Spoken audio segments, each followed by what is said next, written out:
J'ai utilisé le couvercle d'un contenant de lait pour créer une décoration de porche adorable. D'abord, j'ai pris du bois et taillé des branches. J'ai percé un trou d'environ 1 cm de profondeur, puis j'en ai percé un autre et j'ai taillé l'extrémité jusqu'à ce qu'elle s'adapte dans le trou. Debout, j'ai percé un trou de 4 cm près d'une extrémité, puis un autre du même diamètre dans le second bois de chauffage, et je les ai assemblés. Puis, j'ai découpé des yeux, des oreilles et une queue en feutrine. J'ai tout assemblé et fixé les éléments sur les bûches avec de la colle chaude. Voici comment j'ai créé le renne le plus mignon pour mon porche avec des bûches et un couvercle de bouteille de lait. Vous allez vouloir garder ce grand morceau de carton quand vous verrez à quel point cette idée de décoration de Noël est adorable. Après avoir imprimé quelques idées pour m'inspirer, je dessine à main levée un cerf imaginé, corps et bois inclus. Je vérifie que la taille dessinée peut contenir un corps et 2 paires de pattes.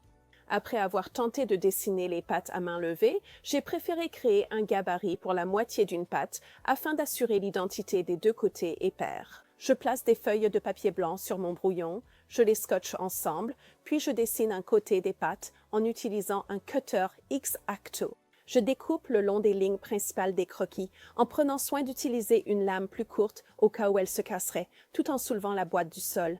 Je fais une deuxième coupe de l'autre côté, en vérifiant le gabarit par rapport au corps du cerf découpé. Je trace maintenant le gabarit de la patte, puis je le retourne pour dessiner l'autre côté. Ensuite, je découpe toute la forme en utilisant les pattes découpées comme nouveau gabarit. Je dessine une deuxième paire de pattes, un peu plus fine au niveau des pattes avant pour que les pattes arrière soient un peu plus musclées. À l'aide d'une règle en métal, je marque le milieu du haut des pattes selon l'épaisseur du carton, puis je découpe une encoche en laissant le bas de la fente intact. Maintenant, je transfère les détails du cerf sur une feuille de papier pour ne pas oublier ce que je dois ajouter. Ou, après avoir essayé à sec les pattes sur le cerf pour m'assurer que les formes me plaisent, je peins maintenant chaque découpe en carton dans une magnifique teinte cannelle. Appelée argile de fer par Fusion Mineral Paint, cette peinture va recouvrir tous vos croquis originaux. Je déroule une corde en coton douce et flexible à la longueur de chaque pièce extérieure en carton. Pour le cerf, je compare la couleur de la corde à un blanc proche. Dentelle victorienne de Fusion Mineral Paint. En utilisant mon croquis comme guide, je remplis maintenant les détails du cerf sur les pièces peintes, en prenant soin de ne tracer que les lignes finales. Je peins toutes les zones blanches du poitrail, du ventre, du museau, des sabots et du bout de la queue. La peinture blanche demande 3 couches au pinceau large, puis j'utilise un pinceau à bout arrondi. Je peins les taches en effectuant un mouvement arrondi, puis je passe aux pattes. Je reprends le pinceau plus large et je peins chaque sabot en blanc, en n'oubliant pas de peindre les sabots des 2 côtés de chaque patte. Je choisis l'épaisseur de mes contours avec un pinceau plus large, numéro 6. Un Stylemaster est un pinceau de qualité que j'obtiens chez Fusion Mineral Paint, et je choisis le noir charbon pour les contours. Je m'appuie sur la forme du pinceau pour l'épaisseur des lignes en utilisant encore mon astuce avec l'auriculaire. Je peins chaque ligne lentement et sans interruption, si possible. Je trace le museau, un œil fermé, la poitrine, le ventre et les sabots avec ce pinceau, et je peins aussi le nez.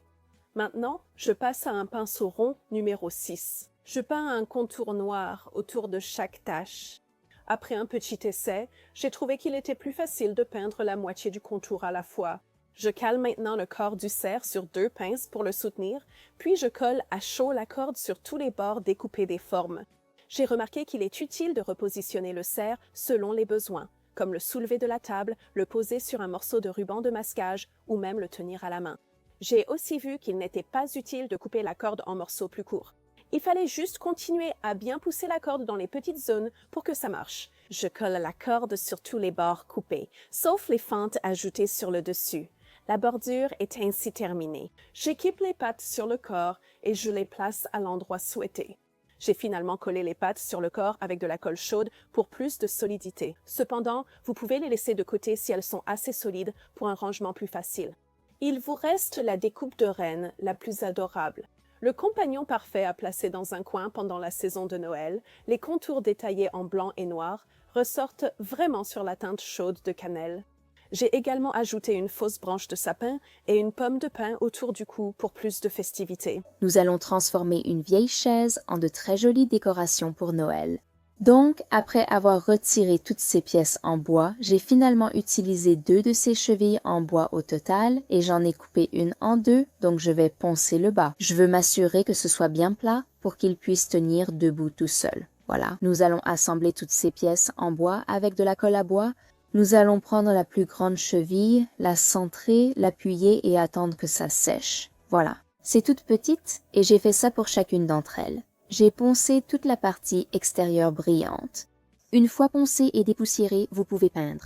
J'utilise cette couleur kaki, puis je mélange un peu de kaki avec aussi un marron moyen et je brosse ce mélange par-dessus la couleur kaki que j'avais appliquée au départ. Une fois que c'est complètement sec, nous pouvons maintenant commencer à ajouter quelques détails de base. Vous pouvez ajouter un peu de fourrure pour la zone du ventre ainsi qu'une petite queue pour le visage. Nous allons peindre quelques demi-cercles. Ce sera l'endroit où se trouvent les yeux ainsi que cette forme ovale en bas. C'est là que la bouche va aller et voici la forme générale de l'endroit où le visage va se placer. Pendant que ça séchait, je suis allée chercher un cure-pipe et je vais fabriquer quelques bois pour le cerf. Maintenant, je reviens à l'endroit où se trouvent les touffes de fourrure. Je suis repassée avec ce stylo acrylique et j'ai simplement suivi tous les contours. Je vais aussi ajouter des formes en W ici au centre. Les yeux étaient ces demi-cercles avec 2 ou 3 cils au bout, selon les cas. Et aussi, cette petite bouche est en forme de W, tout comme le nez, qui est un peu ovale, mais il y a un cercle au centre de l'ovale. Vous pouvez le colorier en noir ou en rouge. Pour coller les bois, j'ai utilisé un pistolet à colle chaude à basse température et j'ai mis les bois sur chacun de ces bâtonnets en bois. Et maintenant, il faut découper des oreilles. Les oreilles sont ovales avec une pointe en haut et vous pouvez les coller là où se trouvent les bois et faire ces petits gribouillis. Cela servira pour l'intérieur, là où la fourrure du cerf est plus claire. Vous pouvez aussi ajouter quelques marques et je trouve que ces petits étaient vraiment adorables avec de tout petits cercles parce que je pense que cela ressemblerait à de petits faons. Ensuite, j'ai pris un cure-pipe que j'ai mis autour de son cou pour donner l'impression qu'il portait une petite écharpe vraiment mignonne. Couper tout excédent à la fin. Et pour la base ici, je voulais la recouvrir avec un peu de faux sapin métallique que j'avais. Recycler la vieille chaise en adorable petit renne a été un bricolage très amusant. Prenez quelques pots en terre cuite pour créer la décoration de fête la plus mignonne qui soit. Pour commencer ce projet, je veux appliquer 2 couches de peinture marron chocolat sur tous les pots. Je veux m'assurer qu'ils soient tous bien recouverts, car cela va constituer une excellente couche de base pour le reste du projet. Maintenant que la peinture marron est sèche, je veux peindre le rebord de chacun des petits pots en terre cuite en noir, pendant que le noir sèche. Je vais commencer avec la peinture verte. Je veux peindre un des pots moyens et 2 des petits pots. Sur le pot moyen que j'ai peint en vert, je veux aussi peindre le rebord dans une couleur plus claire et vert pour le pot moyen qui est peint en marron. Je veux commencer à travailler sur un visage pendant que le reste sèche. D'abord, je vais faire un demi-cercle peint avec de la peinture beige. Maintenant, je vais ajouter 2 cercles blancs pour les yeux. Pendant que la première couche du visage sèche, je vais ajouter un petit sapin de Noël sur le pot moyen vert. Le pot en terre cuite sera à l'envers une fois fini. Je dois donc placer la base de l'arbre près de la bordure vert clair. Je veux maintenant recouvrir les 3 pots verts de points blancs. Avec la première couche du visage sèche, il est temps d'ajouter la bouche et un autre cercle pour les yeux. Je veux placer les cercles noirs des yeux un peu plus haut que les cercles blancs pour laisser apparaître un peu de blanc dessous à l'aide d'un pinceau et de peinture rouge. Je veux ajouter quelques décorations au sapin de Noël et un nez rouge brillant au visage pour terminer le visage. Je veux ajouter des bois et des oreilles. J'utilise de la toile de jute épaisse que j'ai, qui a un dos en plastique. J'ai déjà découpé les 2 bois et je veux découper 2 morceaux plus petits qui vont devenir les oreilles. Maintenant, il est temps d'ajouter les bois et les oreilles au pot en terre cuite. Je mets tous la colle chaude à la base des bois, puis je les colle simplement en haut du pot. J'utilise de la ficelle de jute et j'ai coupé 2 morceaux plus courts et 2 morceaux plus longs. Je vais passer les 2 morceaux les plus courts à travers les trous des petits pots verts. Une fois que la ficelle est passée dans le trou, je peux faire un nœud en dessous et cela va empêcher la ficelle de glisser hors du pot. Je veux que les petits pots verts s'effacent les manches du pull. Enfin, je veux ajouter un petit nœud en ficelle de jute en haut de l'arbre et mon petit bonhomme sera terminé. Il est trop mignon, ce petit renne. Il y a tellement d'endroits où il pourrait être pendant les fêtes, J'ai le sentiment que j'en ferai d'autres. Nous allons prendre un cadre de couronne en forme de canne en sucre du magasin à 1 $. Donc, nous allons commencer avec un rouleau complet de toile de jute. C'est une toile de jute naturelle à tissage lâche. L'extrémité du rouleau est légèrement fixée. On utilisera cette extrémité pour éviter l'effilochage. Et nous allons commencer en dessous, puis commencer en haut de la canne en bonbon et simplement l'insérer à travers la surface comme ça. Désormais, on va simplement le prendre. Chaque anneau comprend 3 sections et il y en a 4 au total. Nous allons juste prendre environ 2 cm à la fois et les faire passer dans l'anneau. Nous allons maintenant simplement répéter ce processus.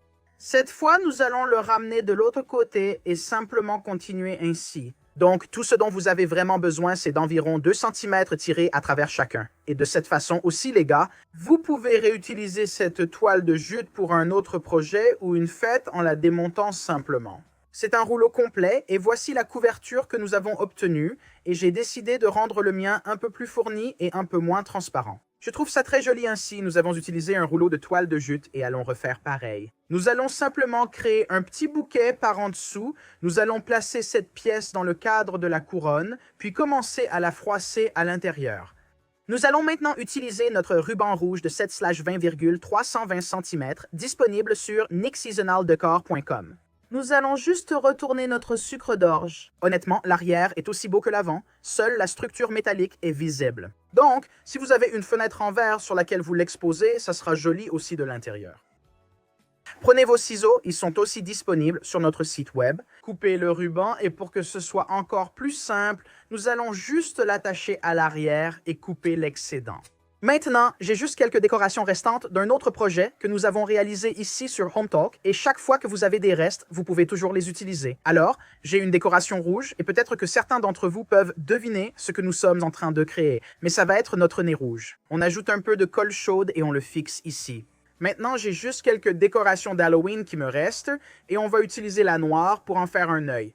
Donc, au cas où vous n'auriez pas deviné ce qu'on est en train de créer, on fait Rudolph ou un renne et je trouve que ça rend vraiment mignon jusqu'à présent. On va simplement le placer puis le fixer avec du fil ou de la colle chaude.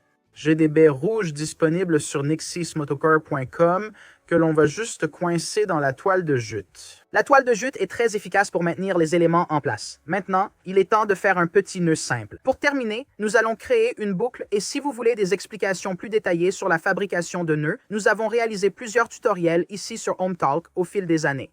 Nous allons simplement créer 2 boucles, pincer notre ruban, le retourner et revenir avec notre prochaine boucle. Nous répéterons ce processus jusqu'à obtenir la quantité désirée. Je veux 3 boucles de chaque côté, puis une boucle supplémentaire au centre. Enfin, notre dernière boucle, appelée boucle de bouton, sert juste à cacher le fil ou le cure-pipe pour qu'il ne soit pas visible. Maintenant, nous allons prendre un fil et sécuriser notre nœud. Utilisez un cure-pipe de la couleur de votre choix. Aujourd'hui, j'ai pris du rouge. Les rubans de Noël existent en diverses formes, couleurs et tailles. Choisissez ceux qui conviennent à votre maison et votre style. Maintenant, nous allons simplement prendre notre nœud et l'attacher directement sur la partie longue de la canne en sucre. Et voici le résultat. Sur mon mur, c'est parfait pour décorer un mur ou une porte d'entrée, peu importe. Le mieux, c'est que j'ai beaucoup aimé le faire et que ça m'a presque rien coûté. Nous avons utilisé 2 rouleaux de toile de jute, du ruban restant, des baies et de petites décorations. Vous pouvez faire cela pour moins de 10 $. Pour commencer ce projet, vous aurez besoin d'une citrouille ronde et d'une citrouille haute et vous pouvez les choisir dans la taille ou la forme que vous voulez. Nous commençons avec la citrouille ronde et retirons une partie de la tige. Vous pouvez donc utiliser soit un couteau dentelé pour la couper, soit un de ces outils à pyrograver qui est équipé d'un couteau chauffant. Vous pouvez utiliser n'importe quelle couleur de peinture que vous souhaitez pour réaliser ce projet. L'essentiel pour choisir la couleur de peinture est de déterminer l'emplacement de votre citrouille. Ainsi, si elle est destinée à l'extérieur, choisissez une peinture différente que pour l'intérieur. Ensuite, j'ai pris un morceau de feutrine marron et j'ai simplement utilisé un feutre pour dessiner la forme de mon oreille et maintenant je vais juste découper. Ensuite, j'ai dessiné un visage au crayon, donc je vais passer par ici comme ça et ensuite je vais colorier toute cette partie. Alors, laissez-moi continuer. Maintenant que le contour du visage est fait, ceci sera le nez. Je vais simplement continuer et maintenant je pourrai remplir cela plus rapidement. Maintenant, je vais continuer et laisser sécher complètement. Maintenant, ce que je vais faire, c'est simplement prendre ce marqueur noir indélébile et dessiner le nez de mon cerf.